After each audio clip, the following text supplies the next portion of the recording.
Russia Ukraine যুদ্ধ এবং গাজায় ইসরায়েলি আগ্রাসন ঘিরে ইরান, চীন ও রাশিয়ার সঙ্গে ছায়াযুদ্ধে লিপ্ত যুক্তরাষ্ট্রসহ পশ্চিমা দেশগুলো। তাই ক্রমশ বাড়ছে তৃতীয় বিশ্বযুদ্ধের শঙ্কা। কয়েক মাস আগে রাশিয়ার প্রেসিডেন্ট ভ্লাদিমির পুতিন বলেন, রাশিয়া ও নেটোর মধ্যে সরাসরি সংঘাত শুরু হলে সেটি হবে তৃতীয় বিশ্বযুদ্ধ।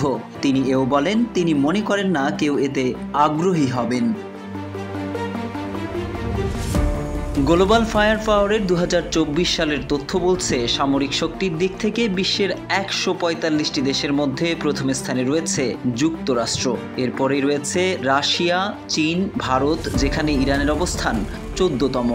রাশিয়ার মিত্র হিসেবে পরিচিত ইরানের অস্ত্র ভাণ্ডার যুক্তরাষ্ট্রের তুলনায় কম হলেও তা অনেক শক্তিশালী বলে বেশ কয়েকটি প্রতিবেদনে উঠে এসেছে।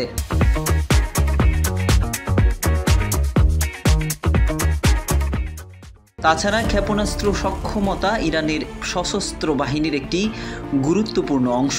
এমনকি ইরান অত্যাধুনিক ড্রোন সক্ষমতাও বাড়িয়েছে।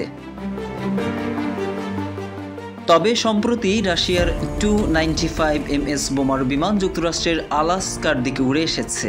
সঙ্গে ছিল আধুনিক যুদ্ধবিমান Su-35। দুই সুপার পাওয়ার রাশিয়া ও যুক্তরাষ্ট্রের মধ্যে তবে যুদ্ধ বাঁধার আশঙ্কা রয়েছে। রাশিয়ার দুটি 295 MS বোমারু বিমান এবং দুটি সুপারসনিক Su-35 যুদ্ধবিমান সোজা আলাস্কার আকাশে চলে এসেছিল। এটা কি সাধারণ টহলের অংশ, নাকি শীতল যুদ্ধের অবসান হয়ে সম্মুখ যুদ্ধের আভাস? এই প্রশ্ন আসছে সামনে। জানা যায় 295 MS একটি বিশেষ পারমাণবিক সক্ষমতার বোমারু বিমান।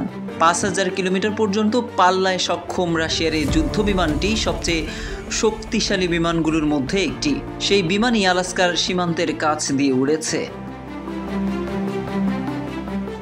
রাশিয়ার যুদ্ধবিমান মার্কিন সীমান্তের কাছে উঠছে, কিন্তু এই বিমানগুলো যুক্তরাষ্ট্রের আকাশ সীমা লঙ্ঘন করলে কি পরিস্থিতি হতো?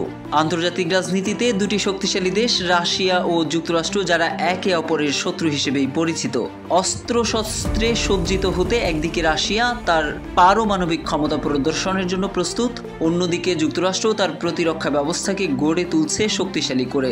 প্রশ্ন হচ্ছে, চির প্রতিদ্বন্দ্বী এই দুই দেশের মধ্যকার উত্তেজনা কি শুধুই তাদের মধ্যেই সীমাবদ্ধ থাকবে, নাকি ছড়িয়ে পড়বে সারা বিশ্বে? আর এভাবে কি বিশ্ব জড়িয়ে যাবে তৃতীয় বিশ্বযুদ্ধে? তবে রাশিয়ার বোমারু বিমানের এমন টহলের ব্যাপারে উত্তর আমেরিকার মহাকাশ প্রতিরক্ষা কমান্ড বলছে, রাশিয়ার বিমানগুলো আলাস্কার এয়ার ডিফেন্স আইডেন্টিফিকেশন জোনে টহল দিয়েছে। তবে এই ঘটনায় কোনো আক্রমণাত্মক পদক্ষেপ নেয়নি তারা। রাশিয়াও দাবি করছে তারা আন্তর্জাতিক জলসীমায় নিয়ম মেনেই টহল দিয়েছে।